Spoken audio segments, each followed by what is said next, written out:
Hello students, welcome to my sixth part of the chemical kinetics. In this lecture, we will see the graphical representation of first order reaction and integrated rate law for gas phase reactions.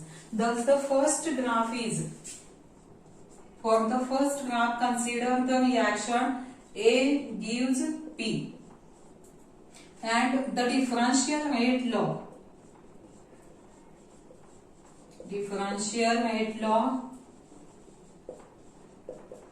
for this reaction is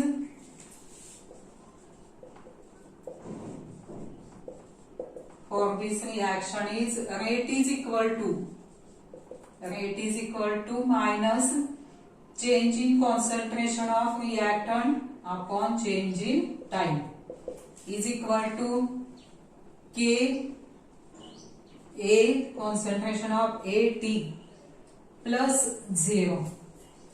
Thus this equation is in the form of, this is the value of Y, this is M, X and this is C. Thus this equation is in the form of Y is equal to mx plus c. That is straight line equation. This is the straight line equation. Thus the plot of rate versus AT is the straight line. The plot of rate versus AT is the straight line passing through origin. And therefore slope of straight line is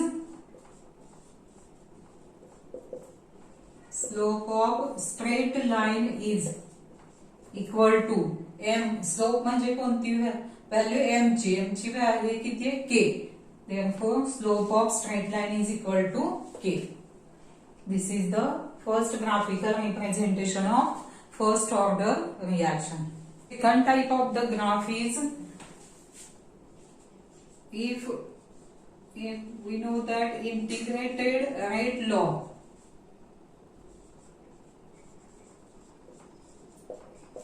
for first order reaction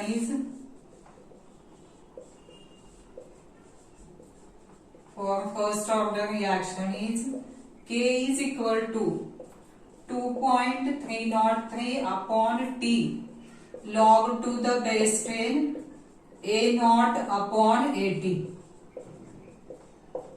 And on rearrangement of this equation,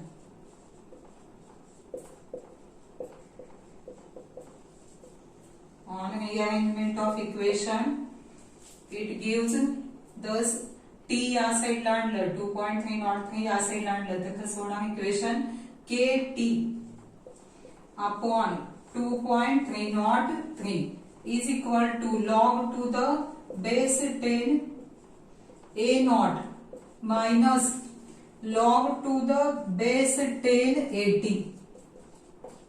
And therefore log to the base 10 AT is equal to log to the base 10 AT इकडे आणलं हे या साइडला ठेवलं तर कसं होणार हे equation minus K upon 2.303 into T plus log to the base 10 A naught. And this equation is also in the form of, this is value of Y. This is minus K upon 2.303 is the value of M.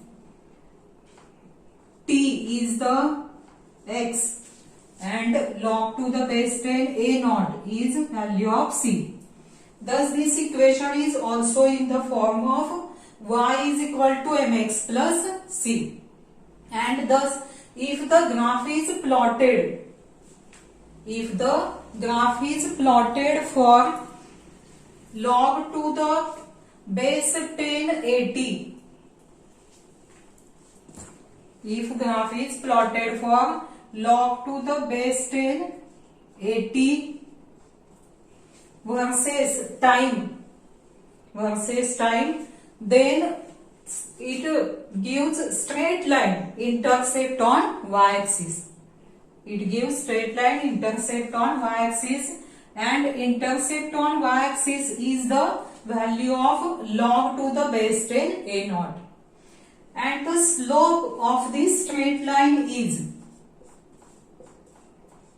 so slope of the straight line is minus k upon 2.303. Slope is equal to minus k upon 2.303. This is the second graphical representation of first order reaction.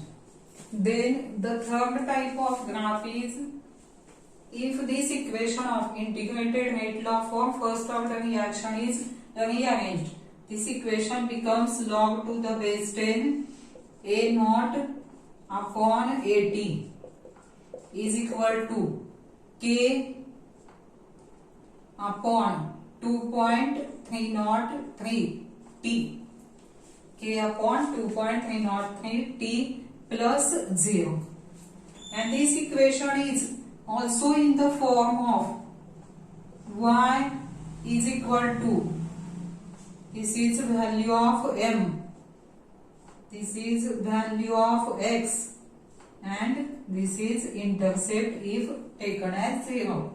Then this equation is also in the form of straight line equation, and therefore the plot of log to the base 10 a naught upon at on y-axis against time on x-axis, this gives straight line passing through origin, straight line passing through origin, and the slope of straight line, slope of straight line is equal to k upon 2.303, k upon 2.303. Then these are the three different graphical representations of first order reactions. Then we will see the examples of first order reaction. The first examples of first order reaction.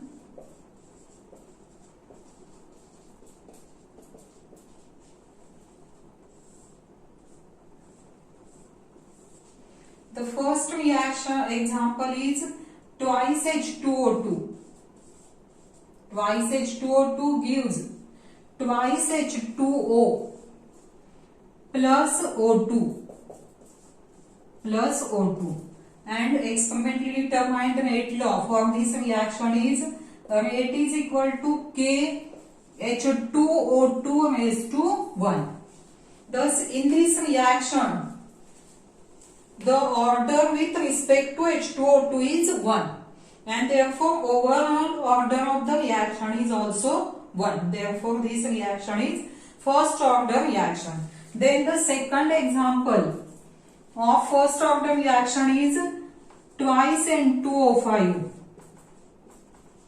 gives 4NO2 plus O2, and experimentally determined rate law for this reaction is rate is equal to k N2O5 raised to 1, and thus the order with respect to N2O5 is 1 and overall order of the reaction is 1. Therefore this reaction is also first order reactions. These are the examples of first order reactions. Then we will derive the integrated rate law for gas phase reactions. यावर एक question कसा विचारला जाऊ शकतो, derive integrated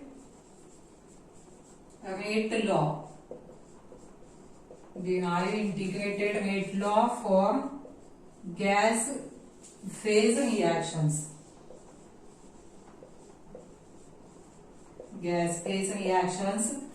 आता या expression derive करण्यासाठी आपण काय करायचंय, consider the gas phase reaction. Gas phase reaction कोणती घ्यायची आपण, A gaseous state gives B gaseous state plus C gaseous state. In this case, let the initial pressure A च consider करायचं. Let the initial pressure of A be PI घेतलं. Initial pressure of A be PI. And if X is the decreasing pressure within time T, X is the decreasing pressure within time T.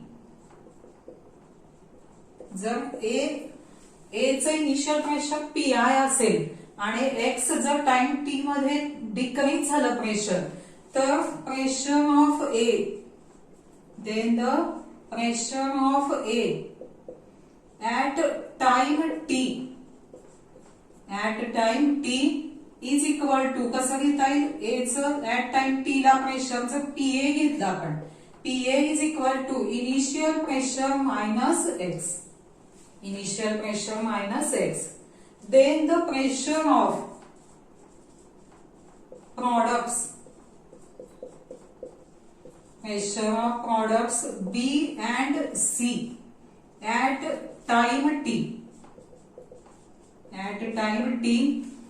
आता X हे decrease झालेलं A चं pressure आहे, तेवढंच काय होणार, B चं X प्रेशर येणार, C चं X प्रेशर येणार. आणि त्यामुळं ऍट टाइम T B आणि C चं प्रेशर किती येणार, B चं प्रेशर जर PB घेतलं इज इक्वल टू C चं प्रेशर PC असेल तर इज इक्वल टू काय होणार, X येणार. हे PA चं प्रेशर झालं, हे PB चं, हे PC चं. And therefore total pressure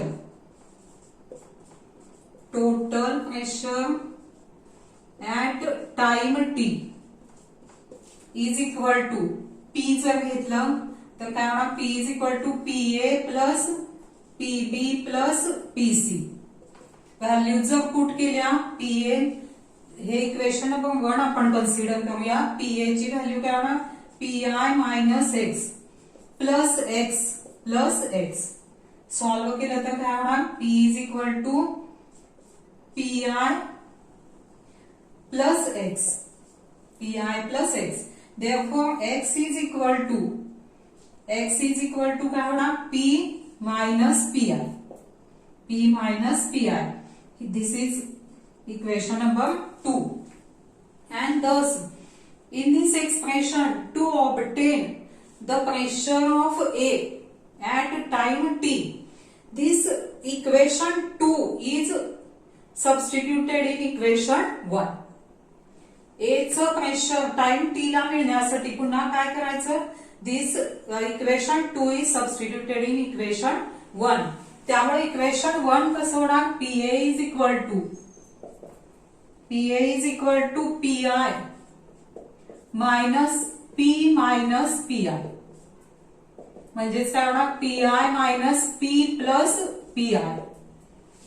that is PA is equal to 2PI minus P. And the integrated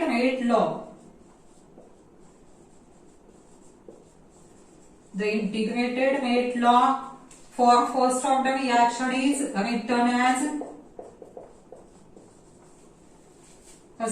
K is equal to 2.303 upon T. log to the base 10 A naught by AT. आणि ह्या काय आहेत, A naught upon AT, ह्या काय आहेत, concentration term आहे.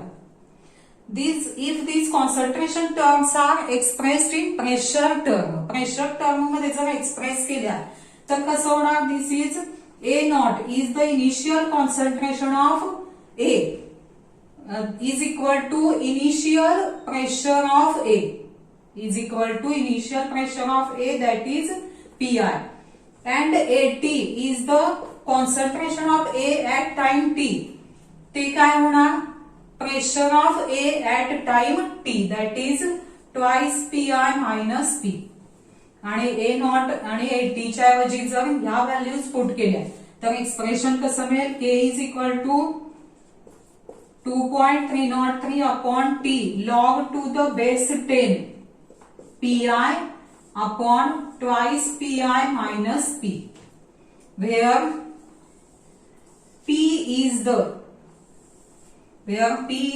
total pressure of the reaction mixture at time T, and this is expression for integrated rate law for gas phase reactions.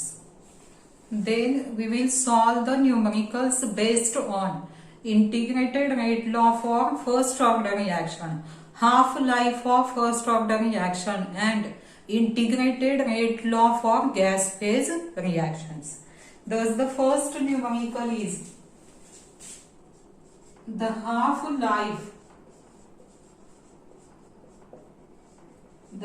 life of first order reaction. First order reaction is 990 seconds. If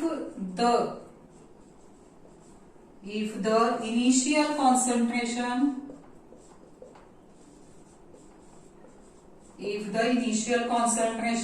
of the reactant is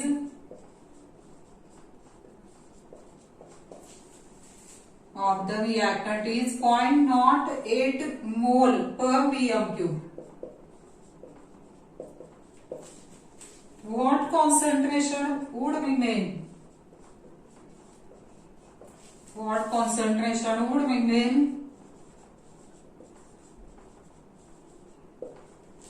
After 35 minutes.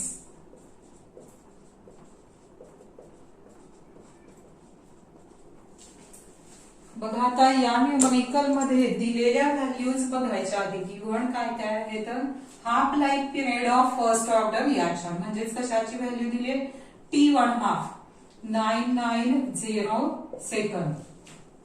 त्यानंतर initial concentration of reactant. Initial concentration कशाने दाखवतो आपण ए not ची value किती दिली 0.08 मोल per dm cube. आणि काय विचारलेलं what concentration would remain after 35 minute. T time नंतर किती concentration remaining that is 80 calculate करायचंय. आता जर फॉर्म्युल्यामध्ये बघितलं आपण 80 कॅल्क्युलेट करण्यासाठी आपल्याला कुठल्या कुठल्या व्हॅल्यूज पाहिजेत. ए नॉट ची दिलेली आहे, टी ची दिलेली आहे, पण के आधी कॅल्क्युलेट करावं लागेल आणि T1 हाफ आपल्याला दिलेला आहे. म्हणजे फर्स्ट स्टेप मध्ये काय करायचं T1 हाफ वरून के कॅल्क्युलेट करून घ्यायचं आणि त्यावरून 80 कॅल्क्युलेट करायचं. Thus the first step is T1 half is equal to 0.693 upon K. Therefore, K is equal to 0.693 upon T1 half is equal to 0.693 upon T1 half 990. आणि ही व्हॅल्यू कॅल्क्युलेट केली तर किती आन्सर मिळतंय 7 into 10⁻⁻⁴. कशामध्ये मिळेल हे per second, कारण T1 half सेकंदामध्ये, त्यामुळे के ची व्हॅल्यू कशामध्ये मिळणार सेकंद पर सेकंद. त्यानंतर सेकंड स्टेप 80 कॅल्क्युलेट करायचं आहे. त्यामुळे कोणता फॉर्म्युला घ्यावा लागेल K is equal to 2.303 upon T log to the base 10 A naught upon 80, and therefore log to the base 10 A naught upon 80 is equal to KT upon 2.303. आणि ही value आधी calculate करून घ्यायची. के ची व्हॅल्यू पुट केली किती आहे 7 into ही value 10⁻⁻⁴. T किती दिलेला आहे 35. सॉरी, इथं काय करून घ्यावं लागेल आपल्याला 35 मिनिटचं सेकंदामध्ये कन्व्हर्शन करावं लागेल. 35 इंटू 60 किती येणार हे 2100 सेकंद. ती व्हॅल्यू इथं पुट करावी लागेल 2100 कारण आपली के ची व्हॅल्यू पर सेकंदामध्ये अपॉन 2.303 आणि हे जर कॅल्क्युलेट केलं तर log to the base 10 A0 upon 80 हे सॉल्व्ह केलं तर किती आन्सर मिळतंय 0.6383 आणि द लॉग दोन्ही साइडचा काय करायचा अँटी लॉग जर घेतला तर काय होणार taking anti log on both sides. तर इक्वेशन कसं होईल हे A0 upon 80 is equal to anti log of 0.6383 आणि ह्याचा anti log therefore A0 upon 80 anti log 63 चा 8 आणि 3 मध्ये किती येतो तर 4348 येतो म्हणजेच हे किती आहे ना 4.348 आणि आपल्याला 80 काढायचं आहे. 80 इज इक्वल टू कसं इक्वेशन होणार A0 upon 4.348.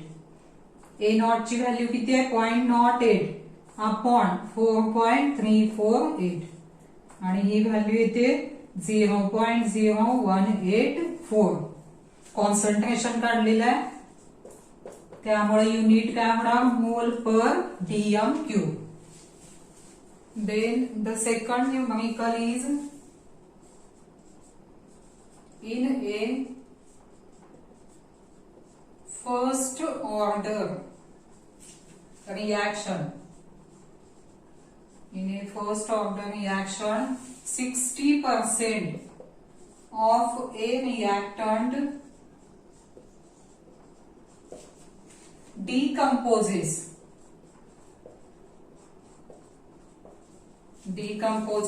in 45 minutes. 45 minutes. Calculate the half life of a reaction. Half life for the reaction. बघा आता या न्यूमेरिकल मध्ये गिव्हन काय काय दिलेलं आहे तर in a first order reaction 60% of reactant decomposes म्हणजेच काय होणार यामध्ये A0 जर 100 असेल तर 60% डिकम्पोज होणार त्यामुळे 80 किती होणार 100 मायनस 60 इज इक्वल टू 40. त्यानंतर काय दिलंय इन 45 मिनिट्स टी ची व्हॅल्यू दिलेली आहे. Calculate the half life period म्हणजे T1 हाफ कॅल्क्युलेट करायचंय. आता इथं T1 हाफ कॅल्क्युलेट करायला आपल्याला काय माहित असली पाहिजे के ची व्हॅल्यू. के ची व्हॅल्यू कशावरून माहित होणार या एक्सप्रेशनवर. त्यामुळे हे एक्सप्रेशन वरून दोन स्टेप मध्ये हे न्यूमेरिकल सोडवायला पाहिजे.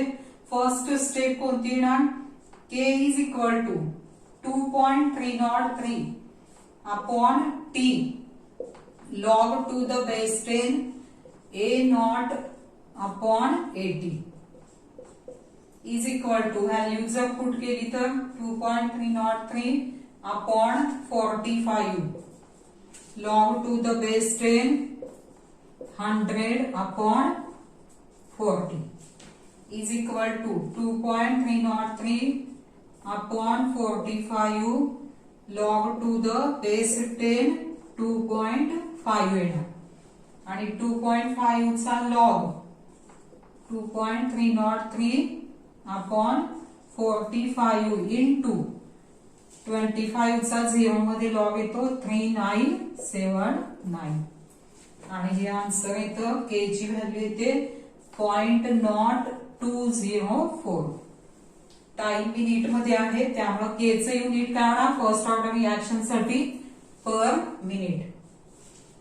K वरून काय काढता येतं आपल्याला T1/2. Therefore second step is T1/2 is equal to 0.693 upon K. 0.693 upon 0.0204 आणि हे आन्सर मिळतं 34 unit in a minute. This is the second numerical. Then the third numerical is the half-life.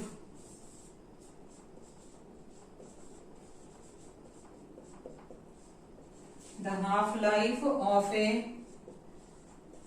first order reaction is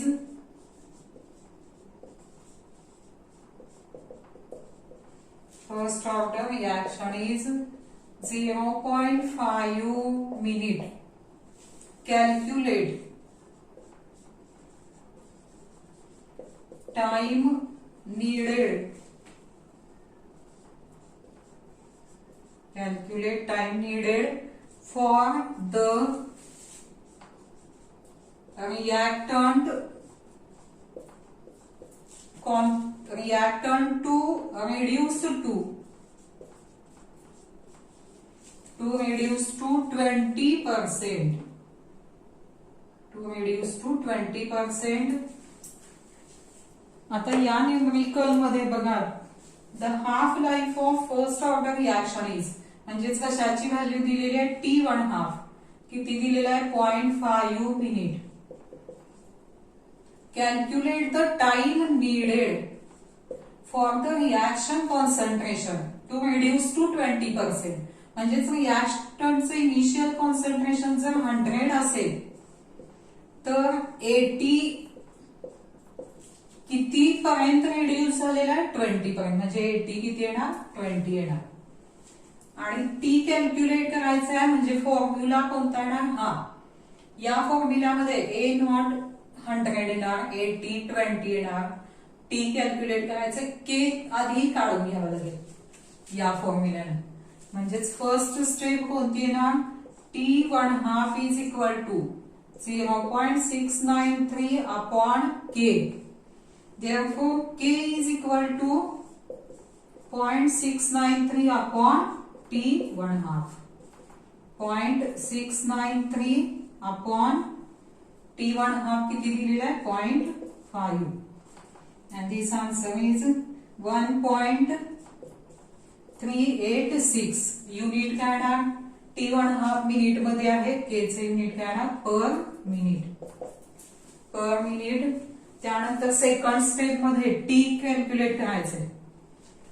त्यामुळे कोणता formula ना K is equal to 2.303 upon T log to the base 10 A naught by 80 and therefore T is equal to 2.303 upon K log to the base 10 A naught by 80. Value जर put केल्या तर बघा equation कसं होईल. K ची value किती आहे 1.386. ही K ची व्हॅल्यू पुट केली log to the base 10 A not किती घेणार 100 80 किती घेणार 20. Therefore 100 upon 20 म्हणजेच किती होणार 2.303 upon 1.386 log to the base 10 5 आणि 5 चा log 50 चा 0 मध्ये log किती येतो 0.6990 आणि हे सॉल्व केलं तर आन्सर किती मिळतं 1.162 मिनिट इन अ युनिट. आणि हे जर कन्व्हर्शन सेकंदामध्ये केलं तर किती होणार आहे सेकंदात व्हॅल्यू येते 69.7 second. Numerical is following data were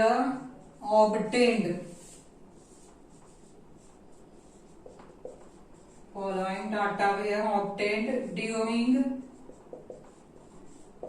the first order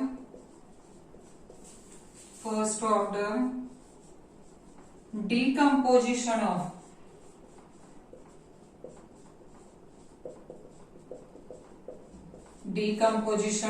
SO2Cl2 at the constant volume. This gas phase reaction is SO2Cl2 gives SO2 plus Cl2 आणि असं डाटा दिलेला आहे तो टाइम सेकंदामध्ये दिलेला आहे टाइम इन सेकंद आणि टोटल प्रेशर कशात दिले बार मध्ये दिलेलं आहे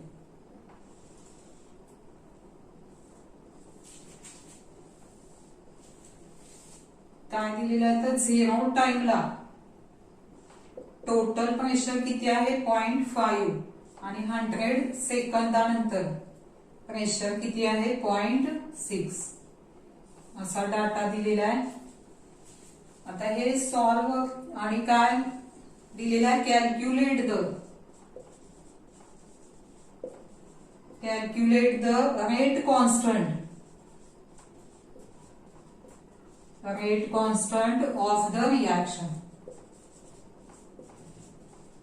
कॉन्स्टंट ऑफ द रिएक्शन आता यामध्ये गॅस फेज रिएक्शनचं न्यूमरिकल आहे त्यासाठी integrated rate law for gas phase reaction म्हणजे हा फॉर्म्युला हे एक्सप्रेशन आपल्याला यूज करायला पाहिजे आता यामध्ये दिलेल्या व्हॅल्यूज कोणत्या तर 0 टाइमला प्रेशर 0.5 म्हणजेच initial pressure of the reactant दिले पीआय घेणार आपण 0.5 बार त्यानंतर T time at time t that is 100 second the pressure of the total pressure of mixture is P is equal to किती येणार 0.6 टोटल प्रेशर किती दिलेला 0.6 बार आणि काय कॅल्क्युलेट करायचे K त्यामुळे या फॉर्म्युल्यामध्ये व्हॅल्यूज पुट करायच्या आणि K ची व्हॅल्यू मिळते आपल्याला therefore K is equal to 2.303 upon T log to the base 10 Pi upon 2 Pi minus T is equal to 2.303 T ची व्हॅल्यू किती आहे 100 second log to the base 10 initial pressure 0 टाइमला किती आहे 0.5 upon 2 into पुन्हा काय होणार Pi 0.5 आणि P pressure at time 100 second is 0.6 हे जर सॉल्व केलं तर 2.303 upon 100 log to the base 10 0.5 upon 2 into 0.5 किती होणार 1.0 मायनस 0.6 म्हणजेच किती होणार 2.303 upon 100 log to the base 10 0.5 upon 0.4 2.303 upon 100 log to the base 10 0.5 upon 0.4 किती येतं 1.25 आणि 1.25 चा जर लॉग बघितला तर तो किती येतो 0.0969 आणि हे सॉल्व केलं तर आन्सर किती मिळतं 0.00223 म्हणजेच किती होणार 2.231 into 10⁻³ आणि के चं युनिट काय होणार टाइम सेकंदात आहे त्यामुळे पर सेकंद